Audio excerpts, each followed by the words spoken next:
반갑습니다.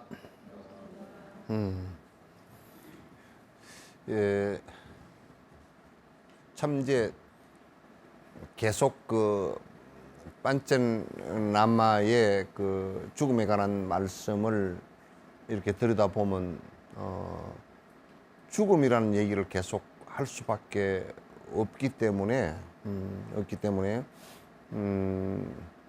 자칫 잘못하면 야 이게 뭐 불교는 죽음 얘기밖에 할 게 없는가? 사실은 제일 그게 큰 문제긴 해요, 그죠? 이게 해결이 안 되면 이건 뭐 우리 삶을 살았다고 하더라도 마지막에 정말 힘든 모습이 되어버릴 테니까. 그래서 이 문제가 이 문제를 해결하는 것이 가장 우리 삶에 있어서 삶을 가장 풍요롭게 만들 수 있는, 풍요롭다는 얘기가 물질적 풍요나 또는 뭐 이런 제도적 풍요 이런 것이 아니고 실제적으로 정신적 풍요를 갖다가 만들어 나가는 그런 것이 이제 돼야 된다는 생각을 합니다. 그래서 저번 시간에 5번째 개송의 끝부분이 조금 마무리가 안 된 것 같아서 그 마무리하고 6번째 개송으로 넘어가도록 하겠습니다. 끄트머리 내 목숨을 스스로 끊을 때, 그러니까 요 얘기는 앞에 개송과 앞에 구절과 연동되어 있는데 탐진치 삼독으로, 탐진치의 삼독으로, 그러니까 결국은 아라고 하는 이 집착 때문에 일어난 그 아라는 것은 착각이거든요. 실제 영혼성을 갖고 있는 아가 하나도 없는 것임에도 있다라고 착각하고 고집한 한 것 때문에, 착각 때문에 일어난 탐진치란 말이죠. 그러니까 탐욕심을 부려서 탐욕심이 부러질 수 있느냐 하면 절대 그렇지 않다. 부러질 수 없는 것들을, 왜냐하면 그 원리 자체가 전부 다 변화하는 것이기 때문에, 실제하는 것이 아니고 인연 따라 일어났다 사라지는 것이기 때문에 그렇다. 따라서 우리가 우리의 삶을 갖다 착각하지 않고 산다면, 아가 영원하다는 것을 착각하지 않고, 또 거기에서 파생되어진 탐진치로서 행복할 수 없다라는 것을 안다면, 이게 이제 깨어있는 삶의 모습이 되겠죠. 그런데 우리가 탐진치라는 말을, 아 중심으로 일어난 탐진치라는 말을 갖다가 요즘 사람들은 그 이기심이라고 얘기를 하는데, 그 이기심으로 점점 살기 시작하면 그 뒤에는 죽음을 맞이하더라도 굉장히 고독하고 힘들고 고통스럽고 이렇게 갈 수밖에 없단 말이에요. 따라서 우리가 득스럽지 못한 것에 잘못된 외양에서 벗어나게, 죽음을 죽었는데 뭐 어디서 죽었는지도 잘 모른다. 또 전생의 수많은 과보 때문에 이 생에 내 목숨을 갖다 온전하게 보존을 못하고 어디서 죽었는지 모르고 전쟁터에서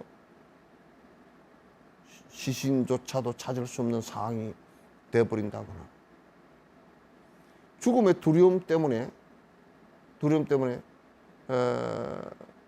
예를 든다 그러면 치매가 걸리셔가지고, 방황하는 치매가 걸리셔가지고 집을 찾아간다고 계속, 집을 잊어버렸으니까 집을 찾아간다고 가다가 가족들이 찾지도 못하고, 그래서 어디에 웅크리고 앉아 계시다 돌아가시는 이런 비극들이 계속 벌어지는데, 이것도 결국은 선행을 하지 못한 것으로부터 비롯된단 말이에요, 그 원인이.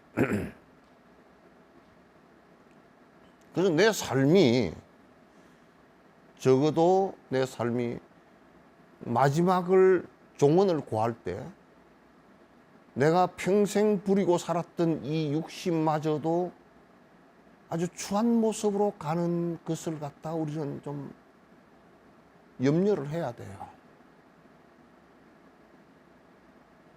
그래서 내가 그런 얘기를 해요.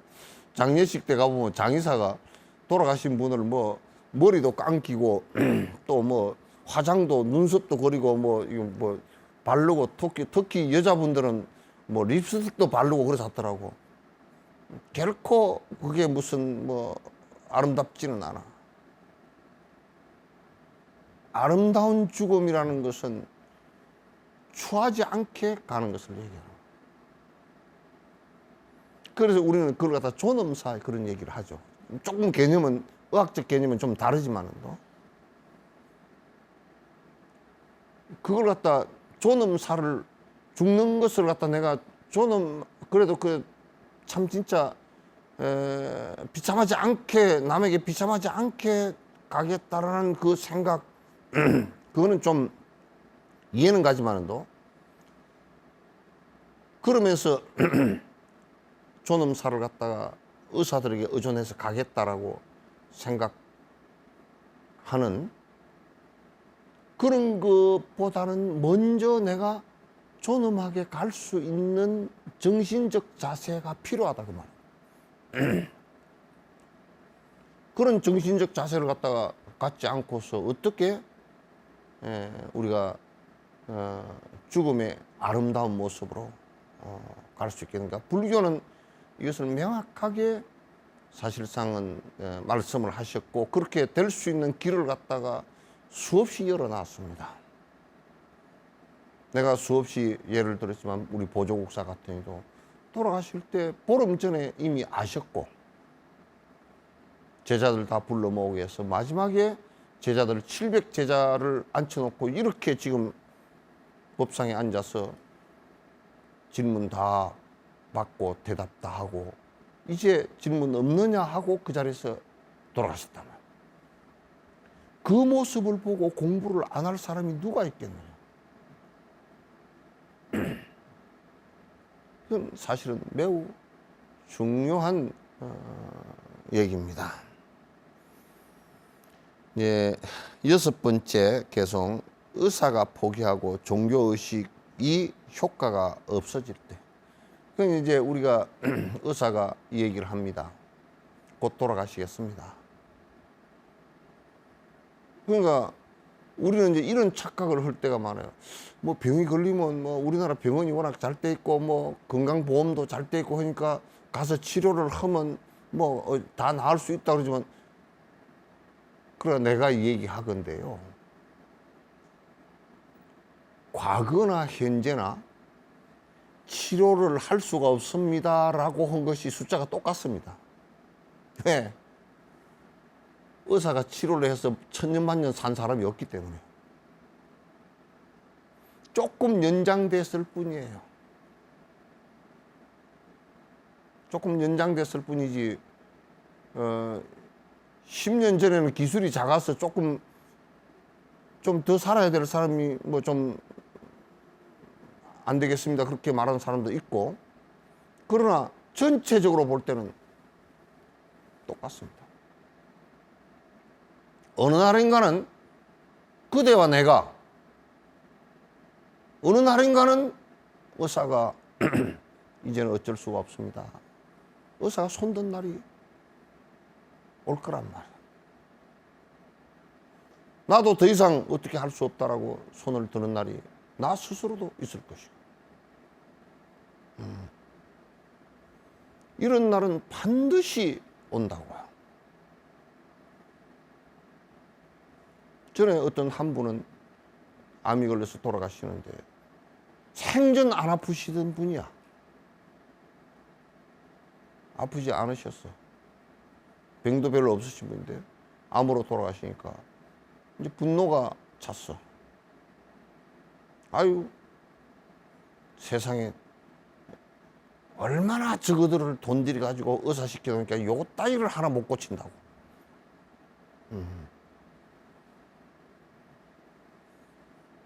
의사가 아무리 날고 기도 전지전능은 신이 될 수도 없을 뿐더러 전지전능이라는 것 자체가 없어.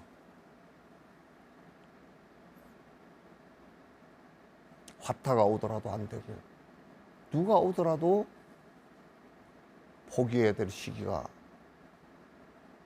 반드시 얼마 사이에 온다라는 거예요. 뭐 오래 살아달라고 기도를 하고 구슬을 하고 부처님께 공양을 올리고 무슨 뭐 기도를 또 하나님께 기도를 올리고 글쎄 나는 기도를 불교에서 기도를 올려가지고 오래 산다? 내가 죽는데 누구한테 기도를 올려? 내 생명을 연장해 줄 사람이 누가 있는가? 신이 누가 있는가? 없어요. 종교식 자체는 생명을 연장해 주는 것이 아니고 기도를 통해서 생명을 연장할 수 없다라는 것을 가르쳐 주는 것이 종교예요. 누가 그러더라고 불교를 믿어서 오래 산다고. 스님은 오래 살겠습니다. 그래서 당신 그 얘기가 불교가 아니라 그랬어. 나는 오늘 이 시간 바로 가도 문제될 게 없다.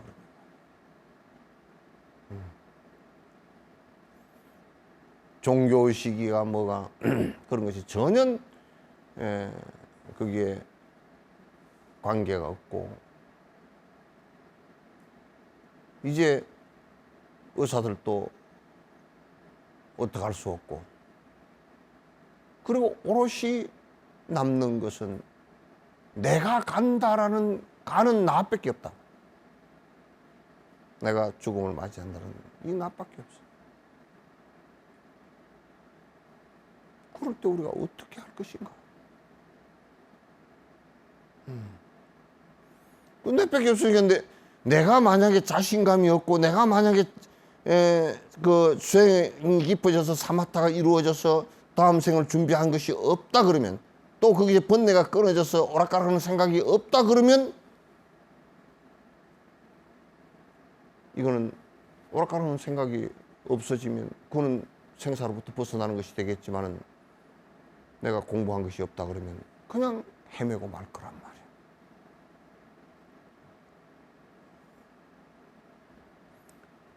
친구들이고 친지들이고 가족들이고 옆에 내가 아파서 내가 늙어서 간다고 하더라도 내가 그렇게 옆에 부모가 있는 분으로 부모가 무엇을 할 수 있을 것이며 친구가 있는 분으로 무엇을 할 수 있겠는가?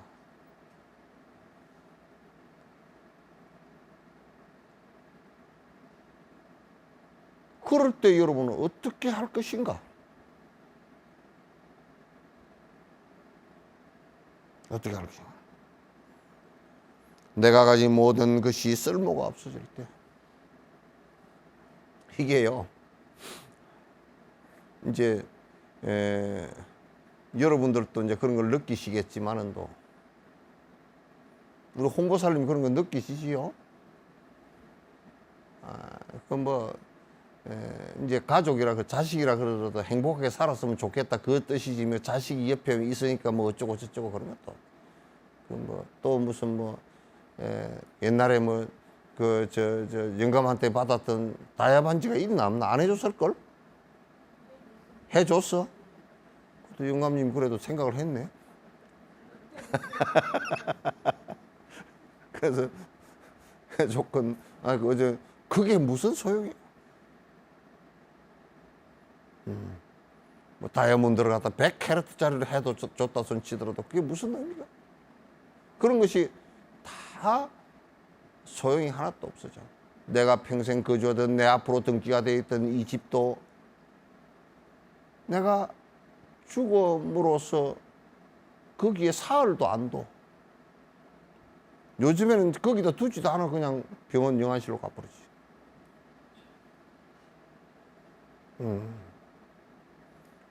내가 가진 모든 것들이 여러분이 뭐 아끼던 옷을 입을 그 이제 돌아가실 때 입을 수 있을까? 입고서 패션쇼를 한번 할 수 있을까?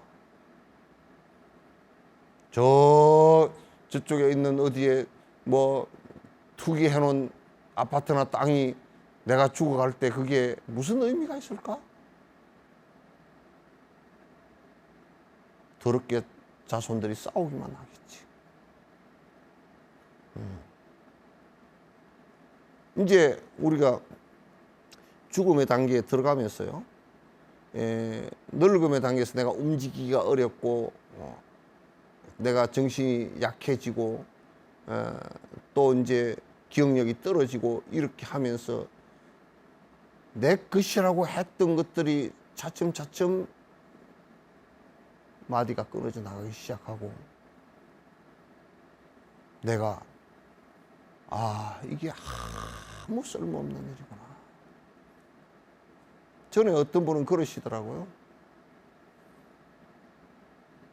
이제 돌아가시기 한 하루 전쯤인가 내가 가서 그분의 말씀을 쭉 듣고 이제 그랬는데, 아들 낳으려고 100일 기도를 들었지만 그 아들 내가 지금을 당해놓고 보니까 돌아가시기 하루 전쯤에 아무 의미가 없다는 것을 겨우 며칠 전에야 깨달았습니다 그러더라고. 그걸 진작 깨달았으면 스님처럼 출가를 했을 텐데, 그게 당신과 내가 다른 점입니다 그래서 당신과 내가 다른 점입니다 그랬더니 그렇다고. 돌아가시기 하루 전에 그 얘기를 하니까 웃더라고. 다리가 마비되어서 이제 잘 움직이지도 못하고 고통스러워하면서도 웃으시더라고. 그래서 이제 돈을 통장에다 10억을 놔뒀다 손 치더라도 그걸 갖다 저승으로 자동 이체하는 방법이 없는가 봐 아직. 네? 그럼 저승 통장에다 옮겨놓고 하든지, 안 그러면 저승에 가서 전화가 하나 있어가지고 전화 통화를 이쪽으로 해가지고 그 돈 좀 이쪽으로 이체해주라 그렇게 하더니 그것도 안 되는 모양이야. 앞으로 그걸 개발하면 그쪽에서 받았다라는 것에 개발이 되지만 상당히 그 은행이 잘 될 것 같아. 근데 은행이 안 될지도 몰라. 다 띵가 먹어버리고 안 줄 거야. 죽었는데 누가 줄 거야 그거. 자식들도 아무도 안 줄걸? 나는 중국에서 장례 지낼 때 돈을 못 태우고 지전 종이 돈을 태워주거든. 저런 도둑놈들 그랬어. 시키고 종이 돈 태워준다고. 그래서 내가 저놈들 그 돈은 절대 안 태워주게 생겼다. 돈을 태우면 또 뭐 실정법 위반이라며.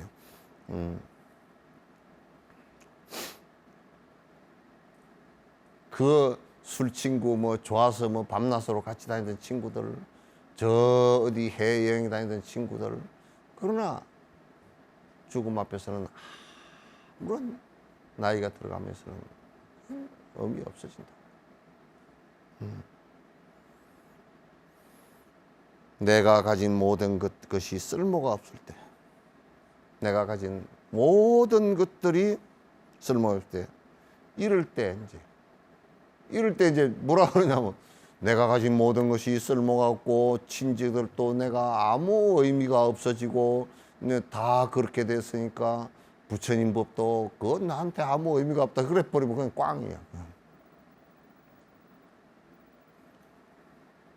그렇게 될 때 라마의 가르침이 또렷하게 떠오르고 내가 수행해 오던 집중력이 그대로 유지가 되고 이 세상이 허망하다는 것을 다 놓을 수 있는, 다 놓아버릴 수 있는 힘이 주어지고, 그래서 다음 생으로 천이 되는, 바뀌어 나가는 이 과정에 내가 흔들림 없이 나갈 수 있는 이 상태가 유지가 돼야 되지 않겠느냐 그런 얘기예요.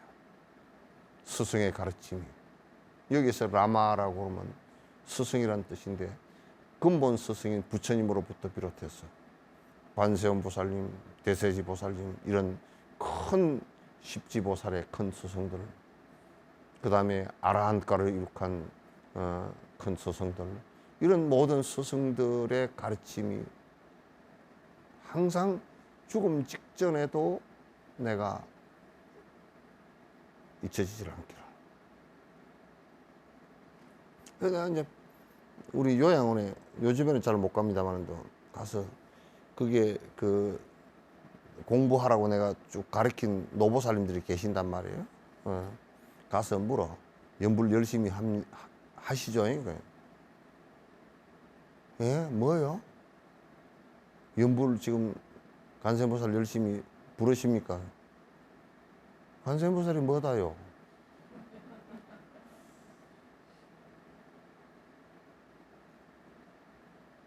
그렇게 돼버리면 다음 생에 태어날 때 법하고 연관 없이 태어나게 되고 문제가 심각해.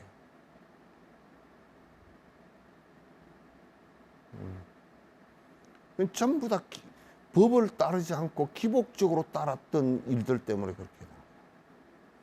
기복적으로 따랐던 일들은 어느 순간이 되면 다 그냥 아이고 뭐 별것도 아니고 뭐 이제 기껏 가서 뭐 아들 때문에 10년을 빌었더니 뭐 손바닥이 다라지도록 빌었더니 뭐 아들 나중에 된 거 보니까 무슨 뭐 구멍가게만 하고 앉았고 빌어도 그렇고 뭐 빌어놓으니까 그렇지. 그 이런 얘기를 하면 이런 얘기들을 그 신도들이 하도 기복에 부추기시다 보니까 이런 얘기 자체를 갖다 그렇게 고지 듣지 않고 잘 못 알아들어.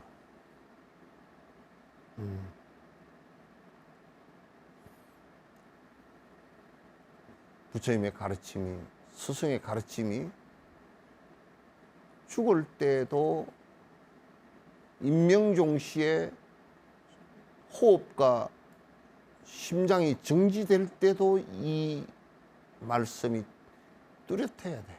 그리고 화두를 들고 공부를 한다. 사마타 공부를 한다.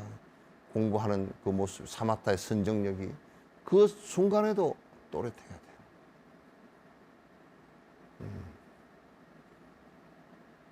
어느 시점이 돼서 다 흩어질 때, 다 흩어지고 다 떨어져 나가요. 다 흩어지고 다 떨어져 나가고 내 몸마저도 다 흩어지고 떨어지려고 하는 이 순간들이 왔을 때 그냥 내가 마음이 허약해지고 다 잊어버리고 법에 대해서 공부한 힘이 하나도 없어서 법에 대해서 전부 다 놓쳐버린다 그러면 그건 뭐 너무나 허망한 일이지. 다음 생을 갖다 담보를 할 수 없는 일이 되는 것이죠. 자, 7번째 개송이에요.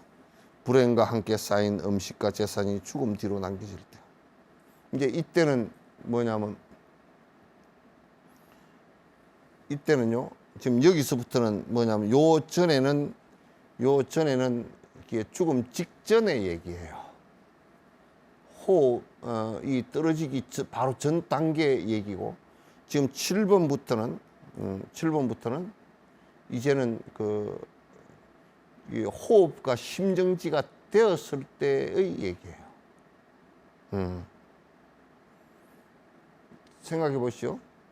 우리가 살아온 삶이 대다수가 이기적인 삶이고 이타적인 삶을 별로 살지 않았고 남에게 베푸는 것은 별로 하지 않았고 내가 선행으로의 정진도 별로 하지 않았고 기껏 내가 산 것이 내 먹고 살기 위해서 발부둥 쳤고 내 먹고 살기 위해서 분노를 일으켰고 내 먹고 살기 위해서 내 가족들 먹고 살기 위해서 어리석은 짓들을 갖다 계속 반복을 한 그 결과로서의 결과가 이 죽음 앞에 딱 와 있단 말이야. 그러니까 불행이라는 결과가 이 생을 한 생을 사는데 불행이라는 결과가 답이 나와 있어.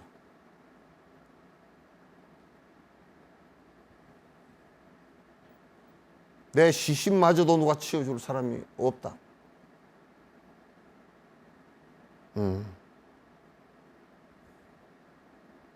그리고 이제 호흡이 떨어지고 나면요. 그 전에 호흡이 떨어지면서 친지 이런 것도 아무런 필요가 없이 이제 아련하게 가버리고요. 호흡이 떨어지면서 육식도 전 오식이 이제 감각이 떨어져 버리거든요. 눈도 초점 이제 잃어버리고, 귀도 안 들려버리고, 말도 이제 뭐 이런 감각적인 것이 다 떨어져 버리고, 그러면 의식이 가무르게 까맣게 가버립니다.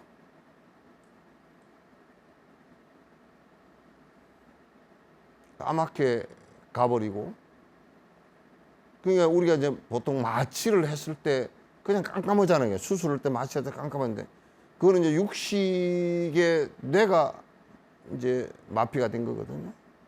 신경마비가 된 거란 말이에요. 돼서 그냥 까맣게 되지만은, 까맣게 됐을 때 그때 이제 마취가 깨면 다시 살아나잖아요.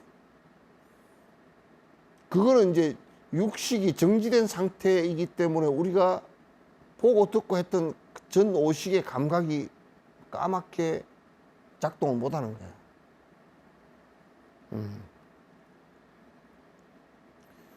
근데 이제 그 이유가 되면 우리 죽을 때도 그렇게 이제 숨이 거두어지면서 까맣게 되는 상황이 온다고요.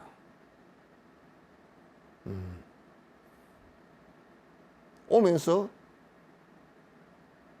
이거는 이제 영국의 학자가 조사를 한 건데, 히말라야 같은 데 등정을 하거나 크게 등산을 하는 사람들이 높은 데 올라갔다가 뭐 크레파스 같은 데 빠졌다가 절벽에 떨어졌다가 자일에 걸려서 겨우 살아난 사람들 있잖아요. 근데 의사가 처음에 생각할 때는 이게 굉장히 두려움 속에 빠져 있었겠구나 하고 해보니까 대부분의 그 떨어졌다가 살아난 사람들을 조사를 해보니까 두려움이 별로 없었대요. 그냥 푹 떨어지는데 두려움은 별로 없고, 자기가 공중에 있고 떨어지는 자기 몸을 보고 있더라는 거예요. 그래서 두려움이 별로 없었다는 거예요.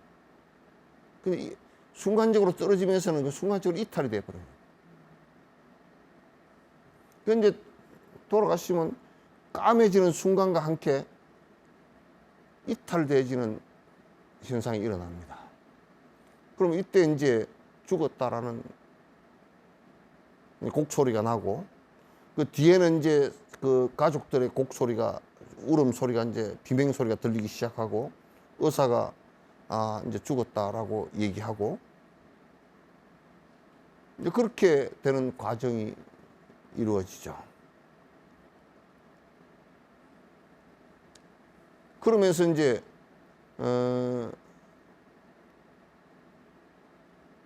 그거 먹으라고 써왔던 죽이라든지 또 마시라고 했던 물이라든지 이런 것이 아무런 소용이 없고 빠져나가는 상태에서 보면 그저 저 어디 멀리에 그냥 물병 하나 있고 컵 하나 있고 죽 한 사발 있는, 나하고는 아무 연관 없는, 없이 떠나는 거예요.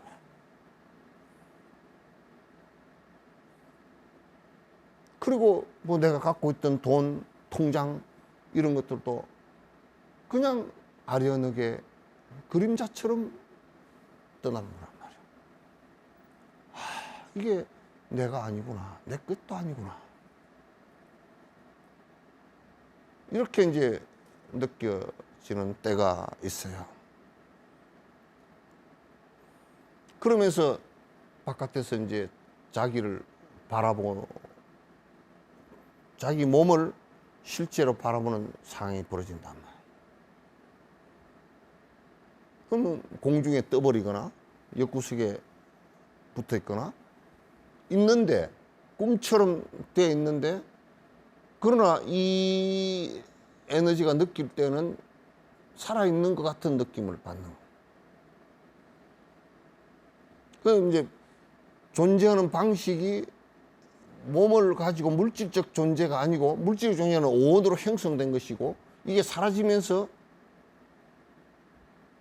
천신들도 대부분 그런 식으로 존재를 합니다. 그래서 문을 열고 나가는데 안 열어도 나가져 버려. 또 자기 몸이 거기 있고 자기는 공중에 떠 있어. 그리고 자기 몸을 보고서 사람들이 울어.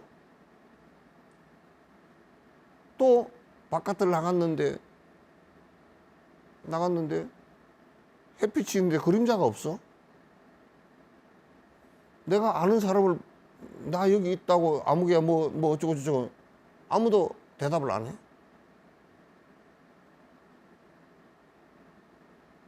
이렇게 될 때 이제 1차적으로 크게 두려워합니다.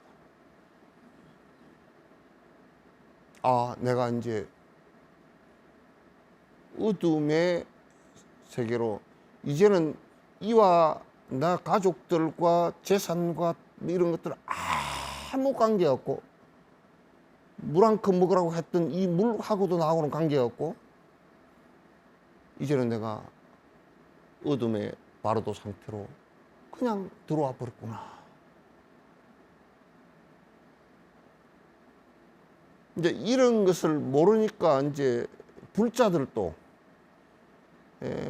돌아가시기 전부터 사실 수행을 생존에 있을 때 내가 움직이고 다니고 할 때 열심히 해서 내가 그 생을 갖다 마감할 때 또 도반들이 도와주고 스승이 도와주고 또 이 바로도 상태에서도 스승이 도와서 49제를 지낸다 또는 무슨 돌아가시는데 시다림을 한다는 것은 전부 다 이걸 그 망자를 위해서 도와주기 위한 것들이에요.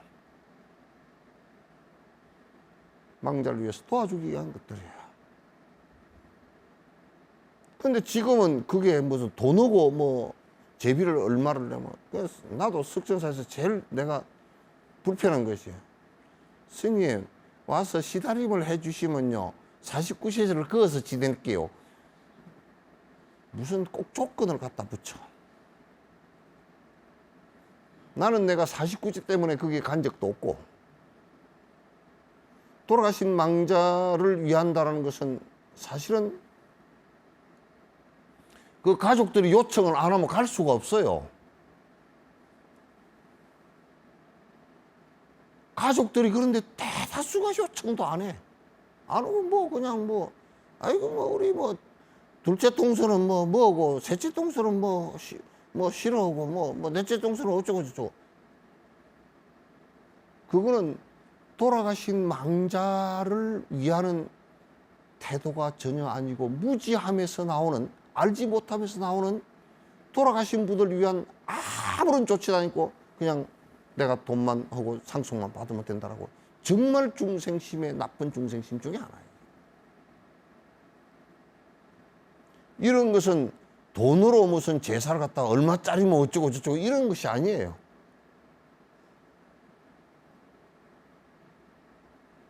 제발 그렇게 애들 안 했으면 좋겠어요. 진심으로 돌아가신 망자가 이와 같이 바로도 상태에 도달했을 때 스승과 우리 가족들은 공양 올리고 법문을 요청하고 그 영가에게 바로도 상태의 영가에게 바른 법을 갖다 조금이라도 전달해서 해탈을 할 수 있게끔 만들어주는 것이 제를 지낸다는 뜻이지 제사 지내는 거 아니에요. 한국은 전부 다 제사야. 제사하고 그냥 뒤섞여 있어. 이거는 이 제자, 불교의 제자라는 것은 제사 제자가 아니고 공양 제자예요.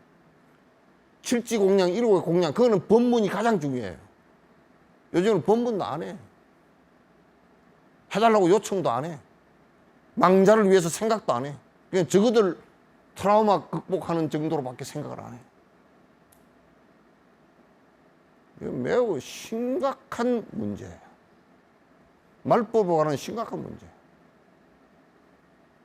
이걸 가지고 장사하고 앉았고 하는 그런 것은 더더욱이 안 되죠. 일부 유사 종교 같은 경우는 이런 49제를 막 그냥 상품처럼 팔아먹는다고. 남을 협박해가지고. 뭐 집안에 안 좋은 영가가 있어서 뭐 시끄럽고 어쩌고 저쩌고. 집안에 안 죽은 사람이 누가 있나?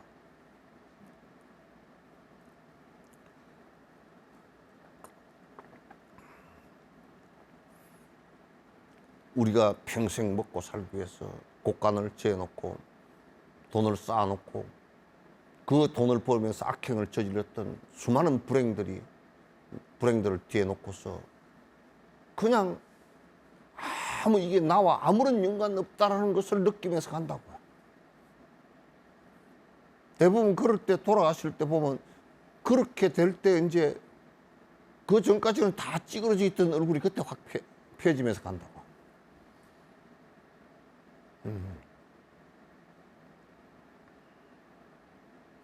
친구들에 대한 애정과 욕망으로부터 영원히 그때는 이제 친구들이다 또는 친하다 또는 뭐 좀 멀다 이런 느낌도 없어요.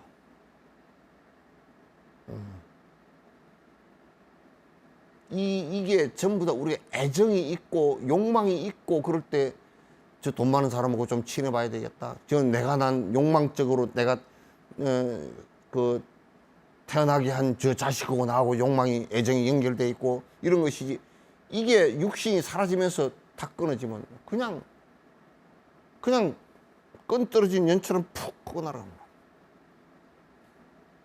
그 누가 그러더라고. 스님 영가 결혼식이 없습니까? 영가가 무슨 몸이 있기에 욕망이 있어서 결혼을 하려고 그러겠어. 요즘에는 몸이 있어도 안 하려고 그러더만. 젊은 사람들 요즘에 몸이 있어도 안 하려고 그래. 근데 몸이 없고 욕망이 없는데 무슨 결혼을 해. 그 영가 결혼식 그거 아무 험한 일 그거 하지 마시오. 그래도 못 알아듣고 계속 그래도 뭐 처녀 귀신이 되면 안 되고 몽달 귀신이 되면 안 되고 어쩌고 저쩌고 그런 소리를 해서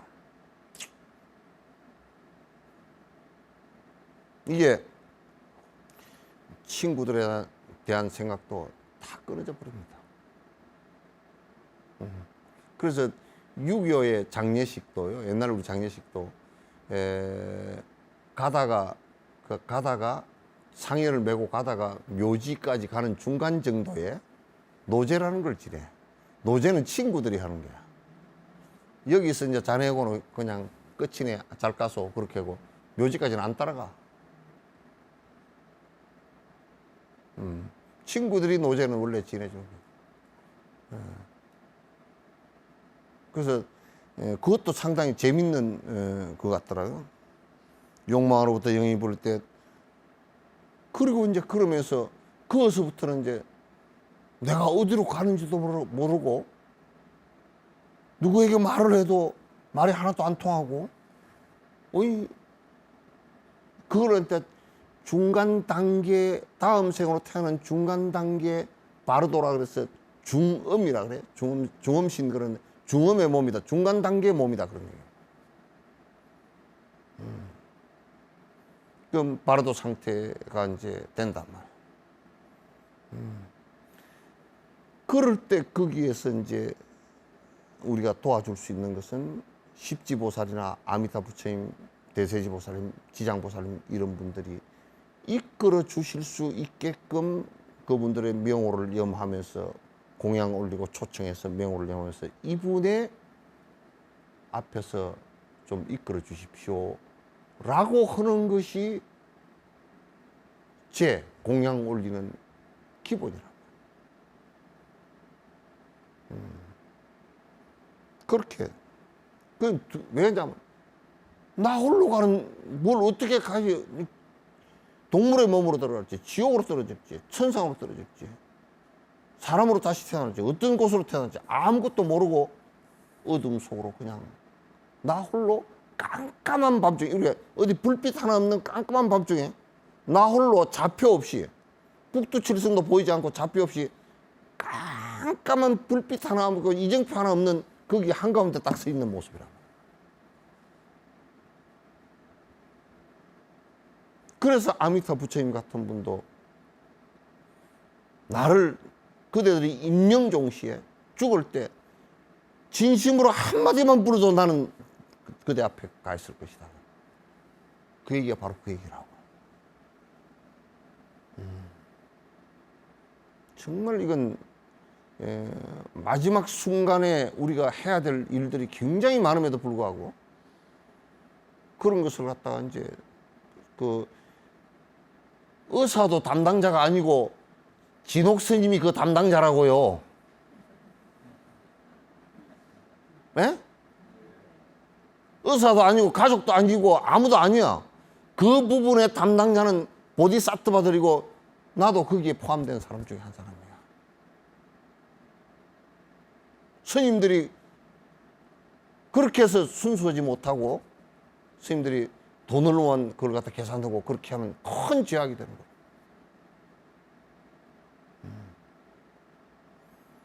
두려운 곳으로 홀러가야 할 때 우리에게 환희와 기쁨에 대한 확신을 함께 환희의 기쁨에 대한 야 나는 부처님을 돌아가실 때 임명종 씨의 부처님을 뵀다.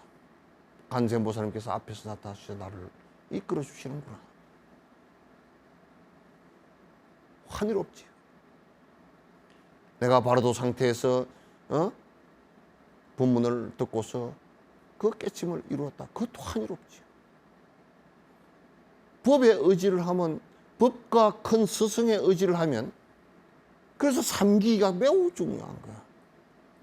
그렇게 해서 의지를 하면 환희와 기쁨 상태에서 다음 생을 갖다가 내가 받아날 수 있는 계기가 된단 말이죠. 두려움 속에 떨지 않기를. 이게 이제 판첸라마가 당신 스스로에게 하시는 말씀이에요.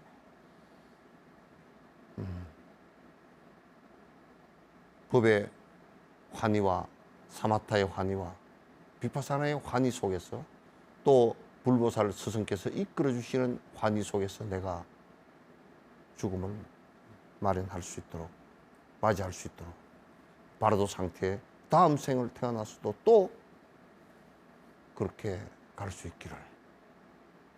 그건 기쁘죠. 법률 속에서 법의 기쁨 속에서 우리가 살아야 돼요. 그래서 정진하라고 그러면 정진은 누집 애기 이름인가 생각하고 또 안 하더라고.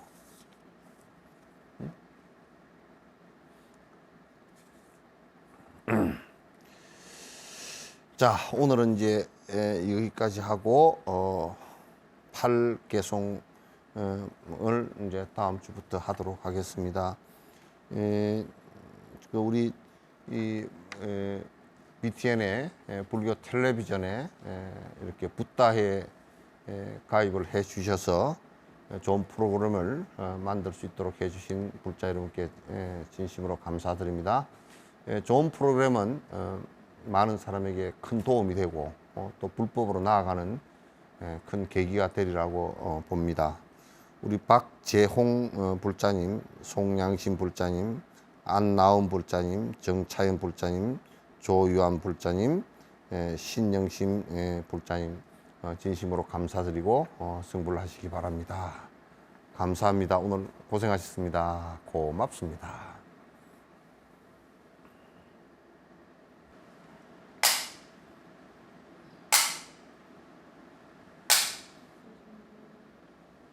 네.